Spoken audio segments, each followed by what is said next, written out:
Hello friends, welcome back to SAP Solution Technology, and today we are going to discuss the topic of SAP MRP run. And as you know that I have written here 5 questions which is in my mind as well as in your mind, and because everyone want to learn MRP because it's a major concept of SAP PP. And as you know that I have written the question that what is MRP run in SAP, what is the use of MRP run, and what are the prerequisites to run the MRP, master data for MRP run and T code for the MRP run. So basically what is MRP. अभी MRP क्या होता है और इसका क्या purpose है, क्या impact है, क्या प्री रिक्विजिट्स है, क्या मास्टर डाटा है, क्या टी कोड्स है, वो सारी आपको इस वीडियो के थ्रू मैं आपको बता दूंगा। रियल टाइम सिनारियो पे भी हम वीडियो बनाने वाले हैं और पहले आपको जो है मेन चीज़ें पता होनी चाहिए। थ्योरेटिकल नॉलेज होना ज़रूरी है before going to practical knowledge. जब तक आपके पास नॉलेज नहीं होगा थ्योरेटिकल, तब तक आप प्रैक्टिकल भी नहीं कर पाएंगे। सो बेटर है कि आप थ्योरेटिकल पे भी फोकस करें as well as on focus on practical knowledge. So let's start with the first question, what is MRP run in SAP? So as you all know that MRP run is basically known as a material requirement planning, and it is just to fulfill the requirement of basic needs and business needs. So जो भी हमारी requirement रहती है किसी से भी related, either it is from company side, either it is from sales side, or it is from any demands which we need to fulfill the requirements. तो जो मटेरियल रिक्वायरमेंट प्लानिंग होती है उसी को एमआरपी रन बोला जाता है। जो कंपनी की नीड्स और बेसिक नीड्स हैं उनको फुलफ़िल करने के लिए हमें ये एमआरपी रन करना पड़ता है, बिकॉज ये ऑटोमेटिकली सारी रिक्वायरमेंट को गैदर करता है, बैकग्राउंड में चेक करता है और उसके बिहाफ पे ये जो है अपने प्रपोजल्स देता है प्रोडक्शन साइट्स को और परचेजिंग साइट्स को। तो ये एमआरपी रन बहुत ज़रूरी है इस SAP PP में। सो ये एक स्ट्रक्चर बनाया है कि कैसे हम एमआरपी रन करते हैं, कैसे इसका इम्पैक्ट पड़ता है। तो प्लानिंग रन होता है MD02, MD01, MD03, MD01N से। तो ये सारी ट्रांजैक्शन कोड है एमआरपी को रन करने के लिए। बैकग्राउंड में भी आप एमआरपी रन कर सकते हो। बहुत सारी चीज़ें हैं जो we will go through in this topic. So first we start with the planning run, and you all know that the transaction code for MRP is MD01, MD02, MD03, MD04 and MD01N. So basically MD01N is a new transaction code which is generally used in S4HANA. So when we are going to execute the MRP run, we will have planned orders, purchase requisitions and delivery schedule. So ये सारी चीज़ें जब हम MRP run करते हैं तो planned order आते हैं, side by side purchase requisitions आती हैं, डिलीवरी शेड्यूल्स आते हैं। As you know that for the production we need planned orders and for the purchase order we need purchase requisition. So क्या होता है कि when we are converting the plan order it will convert into production order and we will start production. For the same for the purchase requisition side we will convert into a purchase order. So एक structure है, इसी के behalf पे हम अपनी production या planning करते हैं। So what is the use of MRP run? And the MRP run or a planning run is an engine which is used to fill the demand and supply gaps. Issue and receipts are called as MRP elements. जो भी MRP run करते हैं तो वो क्या करता है, MRP run demand और सप्लाई गैप को है कंप्लीट करता है।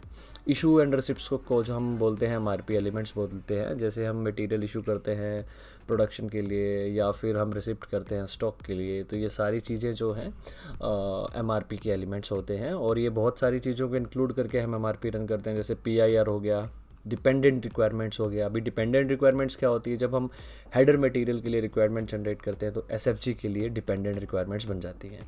तो ये किस पे डिपेंड करता है, FG पे डिपेंड करता है। तो इसीलिए हम खाली MRP रन करते हैं FG लेवल पे, तो बैकेंड में FG SFG रॉ मटेरियल सभी के लिए रिक्वायरमेंट जनरेट हो जाता है। So this is that dependent requirements, order reservation, sales order, issuing stock transfer orders etcetera. Receipt के लिए क्या होता है, receipt include production orders, purchase requisitions, purchase orders, open production order, receiving stock transfer order, schedule line and etc. So these are the use of MRP run, and let's go for the next question. If you have any doubts, please put a comment in the comment section. So what are the prerequisites to run the MRP?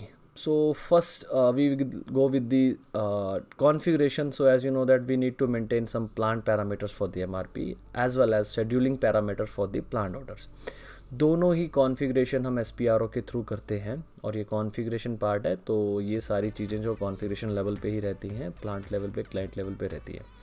सो उसके बाद आता है कि जो master data हम material master में update करते हैं उसका क्या कौन कौन से हमें पैरामीटर चाहिए होते हैं। First with MRP type, second is MRP controller, procurement type, special procurement type if applicable.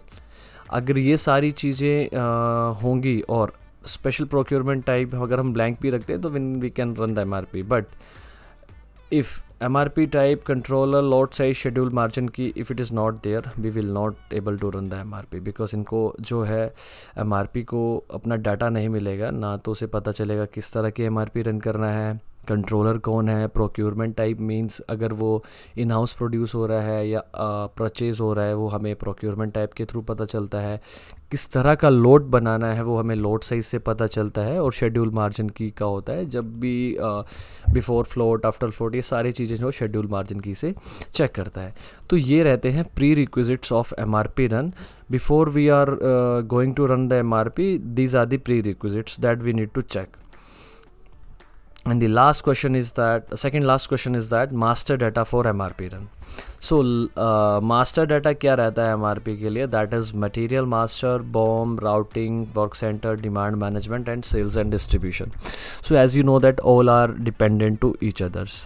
अगर material नहीं होगा तो BOM नहीं बनेगा, वर्क सेंटर नहीं होगा तो राउटिंग नहीं बनेगी, और दोनों नहीं होंगे तो प्रोडक्शन स्टार्ट नहीं होगी। So these all are the dependent on each others. Demand नहीं होगी तो प्रोडक्शन किस चीज़ की स्टार्ट करेंगे, सेल्स नहीं होगा तो हम स्टॉक को आउट कैसे करेंगे। These are the master data which we need to create for MRP run. And the last question is what are the T codes for the MRP run? So basically there are 4 T codes, that is MD01, MD02, MD03 and MD01N, which is known as live MRP, and it is only in HANA. The rest of the 3 also is in HANA, but like MD01 is only for plant level, MD02 is for multiple level, MD03 is for single level. Single level से मतलब ये है कि अगर single material का MRP run कर रहे हैं that we can use MD03. If we are exploding multiple material then we need to use MD02, and MD01 is for plant level. MD01N जो live MRP रहती है इसमें हम single individual किसी भी तरह का material है MRP के थ्रू हम रन कर सकते हैं. So these are the basic needs to run the MRP. Transaction, use, prerequisites, all I have discussed in this topic and in this video. And before going to the practical like real-time scenario, just please go through with this video, because this video is very necessary to understand the MRP concept. Thank you so much for watching the video. Hope you like the video. Please like, share, comment. और जो भी नए subscriber है channel को subscribe करना ना भूलें. जो रेड बटन है प्लीज़ इसको क्लिक करें और नोटिफिकेशन को ज़रूर ऑन करें, क्योंकि जो वीडियो आती है मुझे पता है मैंने 2-3 हफ्ते के बाद ये वीडियो डाली है, बहुत डिले हो गया था because I am busy in my projects. Thank you so much for watching. अगर आपको वीडियो अच्छी लगी तो लाइक करना ना भूलें. Thank you so much.